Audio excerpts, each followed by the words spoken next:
Hi, it's Paul Sackis, Good News Broadcast. I'm with Herb Granite. Hi, Herb. How are you? How are you, Paul? Okay, good.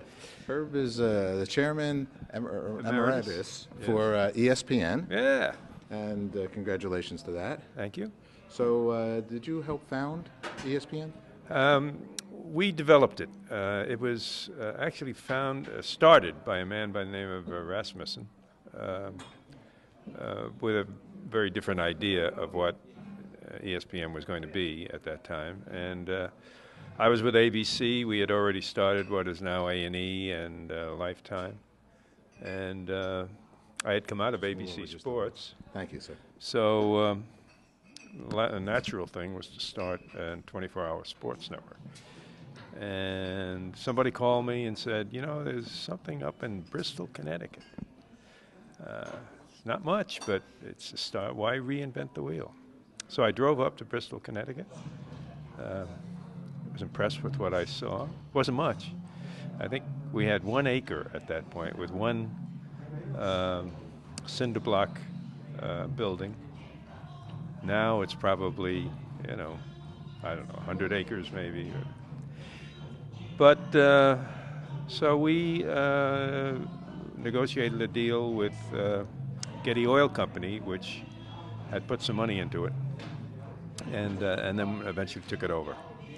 And obviously, the thing grew as the cable universe grew, and the rest, as they say, is history. Yeah, a lot of good history. Actually, I'm a fortunate guy because I went to Quinnipiac undergraduate and Fairfield for graduate in communications, and made one of the first TV shows at Fairfield, and made some TV stuff up at Quinnipiac. And so a lot of the guys, I believe, went over there to Bristol to do some work. It was, in those early days, virtually everyone who worked there was young because it was all we could afford.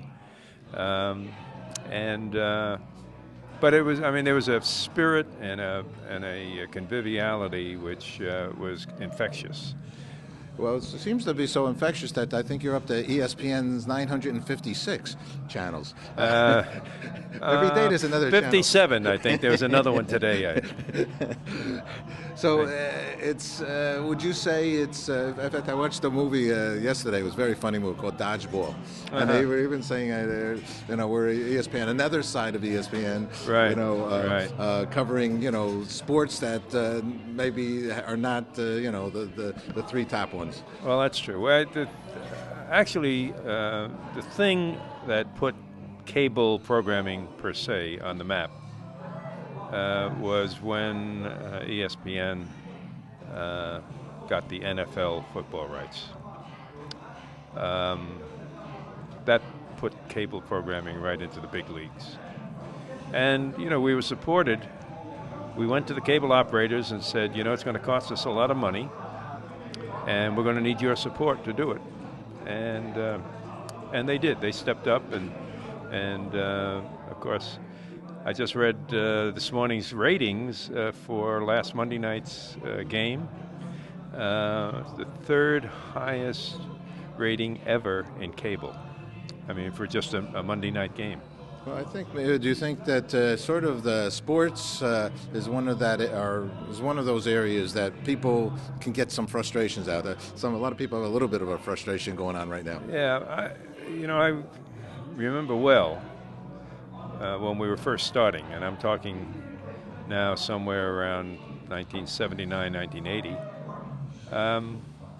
where the prevailing opinion was. I can't count the number of people who said to me, you got to be out of your mind. There's too much sports on television now. Who would watch 24 hours of sports?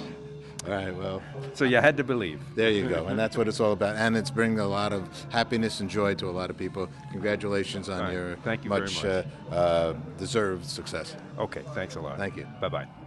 Okay, hi, it's Paul Saxon. Now I'm with Stacy London. Hi, Stacy. Hi, Paul. How are you? Actually, Stacy and I have spoken many times over the years. We've spoken over the phone, but this is the first time I've seen you, and the only thing I'm going to say is you do look very nice, but the tie knot's too small. The tie knot's, I should have gone with the Windsor. You're not. Did I go with the Windsor? I didn't think I went with the Windsor this morning. Little small, that's all I'm going to say for the collar, but listen, I'm willing to live with that if you are. I'm not. I appreciate when, actually, my whole career, actually, I did soap operas, and I've been at a lot of shows, and always the wardrobe person would come up and try to fix my tie or teach me, and it's always good to know the more, I think, a prettier way to look, a better way to look. Or what actually is it? What do you think? No, I think, listen, I think if, people tend to sometimes think that, especially on What Not to Wear, that we're being critical. And it's not about being critical, it's about being constructively critical so that everybody learns something and you can look and feel better about yourself. So I really welcome when people say to me, ooh, you got something in your teeth, or, oh, wait, your hair isn't perfect, or whatever, simply because, the image that you put forth to the world is the way other people see you and judge you and treat you.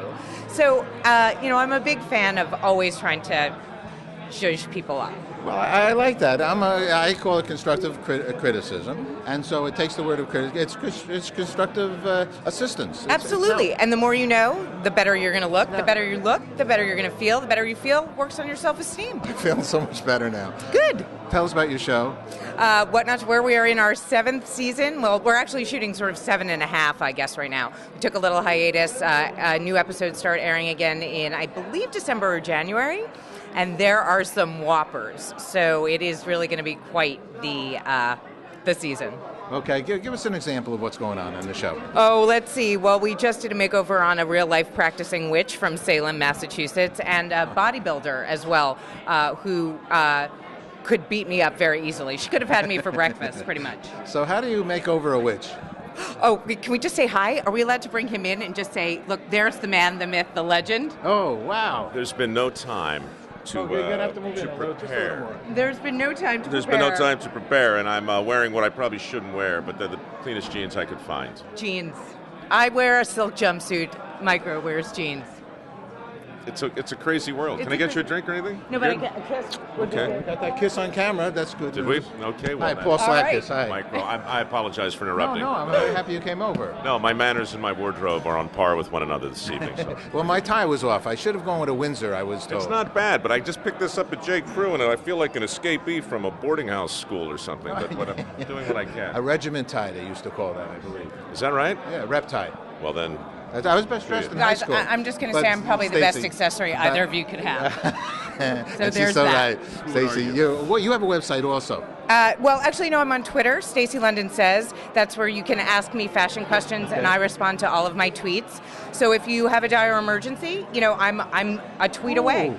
All right, so like whether I should be wearing with a gray suit, whether I should be wearing a yellow tie. Exactly, and sometimes I will ask you to send me a picture. Lots of people do. I help style them virtually, and that's working out really well. I think that's my future. I love being on Twitter. I love it. So follow me at Stacey London Says. Okay, Stacey, thanks. I'm crazy about you. Thank you. It's nice to meet you. Nice to meet you. In person. Okay, hi, now I'm with David Levy. Hi, David. Hi, how are you? David's the president, big job, sales, distribution, and sports for Turner Broadcasting. That is correct. We're excited to be here. Now, would that be considered TBS?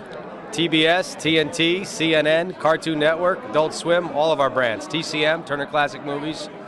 And if I've missed one, True TV. An empire of sorts. We have a couple brands out there for sure. Ted's one of the first guys that actually supported Good News Broadcast. We know some of his family. What a great humanitarian, and so on and so forth. Ted is an incredible man. I still think his passion and desire still runs throughout the company, even though he's not here. And in a lot of ways, we miss his his gut calls on things. A lot of people have that gut, the golden gut, as we used to call it. And he certainly had it on a few of the brands of like CNN and Cartoon. There's a man who got on in front of the camera when he had a fledgling UHF channel and said, "Send me your money, I'm going to pay you back someday," and he made it work. Yeah, the word visionary gets thrown around a lot, and you hear it from many different people, but Ted truly was a visionary, and there were a lot of people that told him that CNN would be a failure and that he shouldn't do it. 24-hour news, what are you kidding me? And look where CNN is today. And the same thing was said about Cartoon Network, a 24-hour Cartoon Network, when the Hanna-Barbera library was up for sale. So he's a man that understood what was happening in the world, understand what cable was all about. He was the man who said, I'm in cable before cable was cool. Now, obviously, you guys are carrying on his mission because, in essence, we're in a philanthropic outreach event this evening. Help students improve their understanding of communication, so on and so forth. He understood what giving was all about, and I believe, if I have my facts right, and I'm not sure, but I do believe he was the first ever human to give $1 billion in any way, shape, or form to any charity, and he gave that to the UN at a time where it needed it desperately. So he knows the word about giving. He always gave back, and he still does. So this is a great cause. It's for the right thing, and we're glad to be a part of it and being honored here tonight. Well, and I want to say thank you because you put The Wizard of Oz on a couple nights ago. And today actually is the 75th, I think, anniversary. Somebody else is going to show it also. Obviously, you have a guy, I love you have a lot of good channels. And I love CNN, and you guys do a great job. Well, thank you. Again, The Wizard of Oz has been in our family, if you will, for many, many years. It was one of Ted's favorites, and it's still a classic, and it still works. And now we've gotten to the point where I think Ted would have loved to be, is that we're now producing all of our original programming, our sports content with the NBA, with NASCAR, with Major League Baseball. Postseason for us is starting with the Yankees Wednesday night. And exciting to be in this business right now. It's a very exciting time. All right, and you always show that respect to the Atlanta Braves. Yeah. We don't own them anymore, but we still love them. Congratulations. All right, thank you very much. Appreciate it. I'm with Bill Nelson. Hi, Bill. How are you? Doing great. How are you? Okay, HBO. There it is. Wonderful network. We're very proud of the things we do. And you're the chairman and CEO. So tell us your first job in the communications industry. Well, I started really at HBO. And it was in 1984, and I was the vice president of international, overseeing the extension of the HBO brand into foreign territories. Okay, and so you say that you were a good salesman?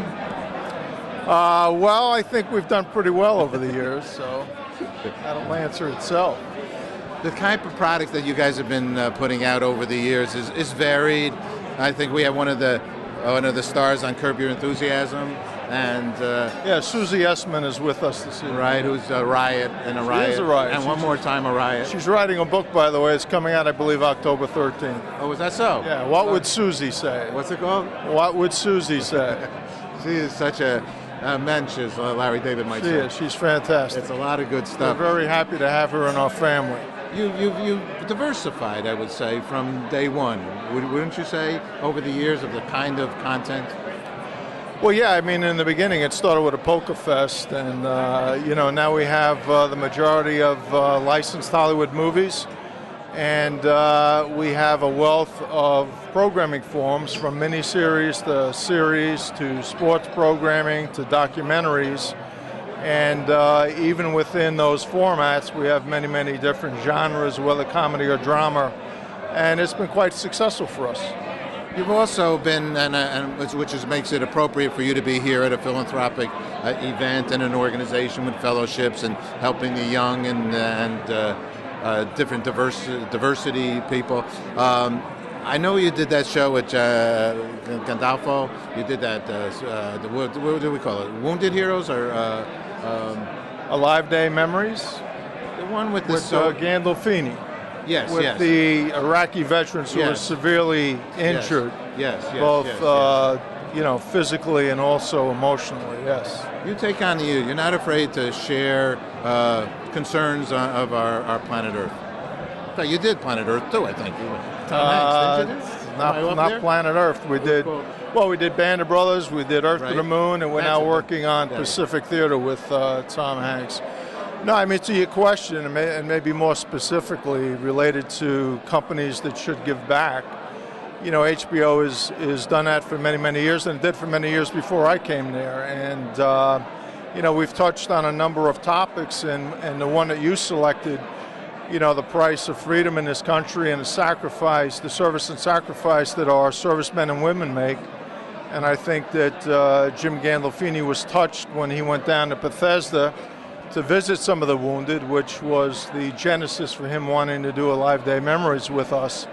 And I think he did it wonderfully by really being in the background and letting each of them express both their patriotism as well as express their loss and obviously their challenge going forward. These individuals are in their 20s or 30s, severely disabled, and have the rest of their life in front of them. So HBO was proud and felt very privileged to be able to air that show, as it did with Band of Brothers and as it will with Pacific Theater, which, you know, is the history of the Marine expeditions taking over many of the islands that were taken by the Japanese, and ultimately leading to, you know, the win of World War II, at least in the Pacific. So we like those shows. They're quality shows. They tell a very important story historically, but maybe most importantly about the character, and the character not only of those who serve, but the character of this great country.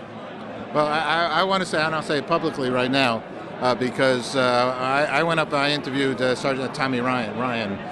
He was one of the wounded heroes in that piece, and we did a whole thing up there with, I guess it was the Lions Club, I can't recollect which organization, but those good organizations that do good things.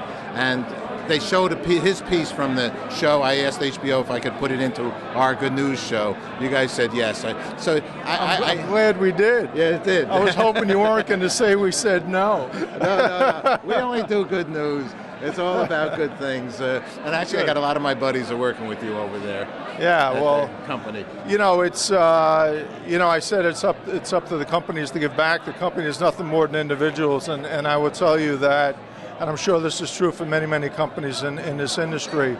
People really feel like they want to give back, and when the company allows them to do so, it really fulfills not only the obligation of the company, but it fulfills those individuals who make the company come together to begin with. And that's something that we've done very aggressively at HBO, and I hope we continue to do so. I'm sure you will. You sound like a solid citizen, so thank you so much. Nice to chat with you. Thank you so much. And now with Bill Abbott, President and CEO of Hallmark Channel. Congratulations. Thank you very much. Good to be here. Great company. Actually, we've been fortunate over the years to do a lot of stories about your stories, because your stories are good news, and they're very fitting to the similar mission of positive content and showing real respect towards our fellow brothers and sisters on planet Earth. Well, there's no question. We believe in being a family destination that's branded around family 24/7, and really being a service that viewers can go to and know there'll never be a content issue or a problem with their children in the room. In fact, I think we did one with Sybil Shepherd, and you had a show with her.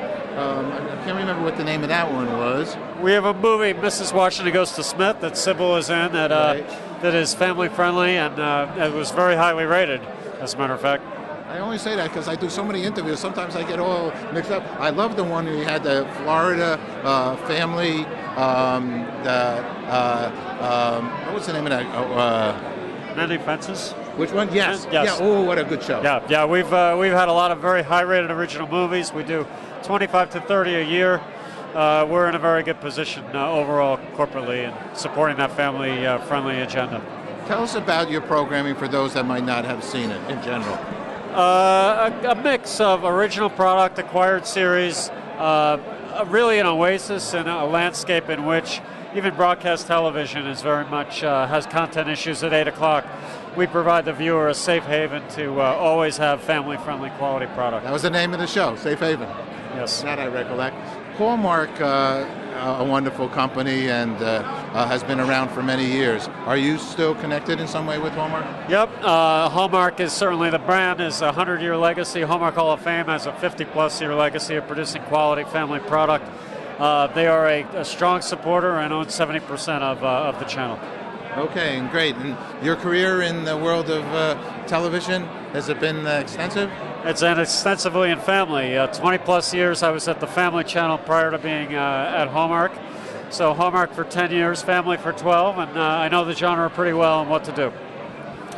What does the world need as far as media? What do you think is important? Part of the reason for this event this evening is to help young people understand communications. No question. In this multi-platform world of the world is changing so dramatically day to day and minute to minute, really, in the way consumers view and utilize content. but it needs that continued diversity of the cable very well provides. Everything from sports and news to that family outlet that is a 24/7 destination for viewers to tune to. Okay, well, thank you very much for sharing. You're welcome. Thank you very much. Okay. Have a great night. I do. Okay, I'm here with Sybil Shepherd. Hello, Sybil. How are you? I'm doing very well. Actually, I was just speaking about you to the president of Hallmark Channel. Oh, yes, Bill Abbott. Because obviously you're doing some good work with them. Tell us about that program. The movie I did for Hallmark is Mrs. Washington Goes to Smith. And it was really a dream project for me. I've always loved to be a part of telling stories about women who have gone against the odds, who at a certain point in their life have decided to take a special chance and try to remake their lives, try to expand their lives and learn more. And I got to play this wonderful character who had been a stay-at-home mom, raised all her children. They'd gone away, moved out, and then her husband dumped her for a younger woman.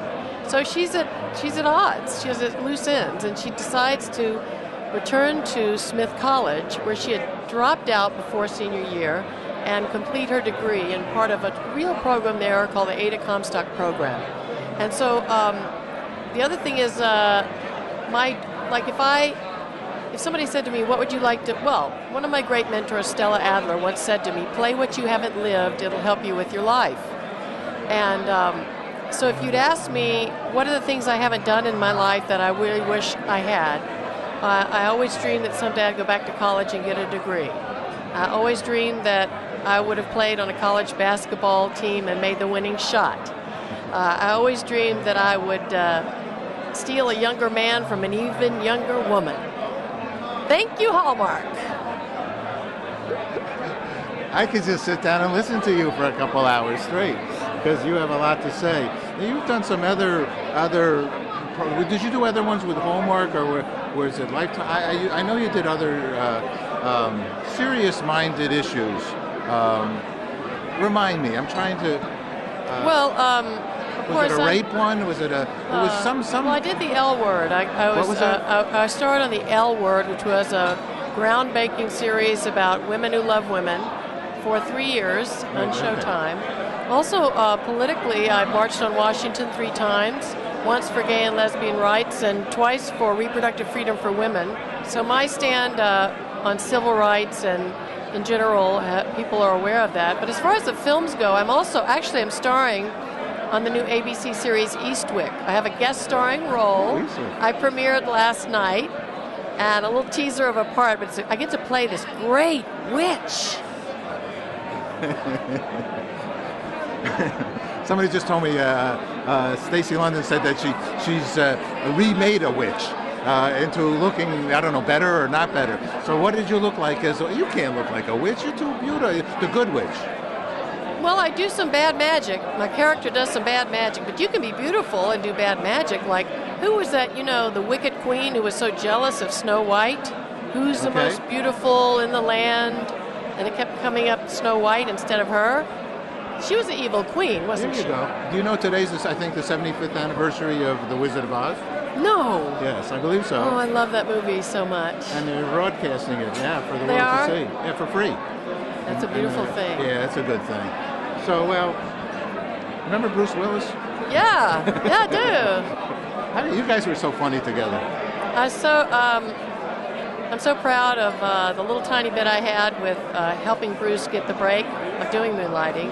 He was so talented. He is so talented and so funny and so sexy. And I would just love the chance to work with him again. And I hope, Okay. It's not over yet. No. My buddy owns a restaurant with him down in the Lower East Side. Cool. Greg Sullivan. And it's a bar down there. So maybe that'll happen. And he's going to be we're filming Pete Seeger on Sunday here on Pier 26. I'll give you the information if you're going to be in town.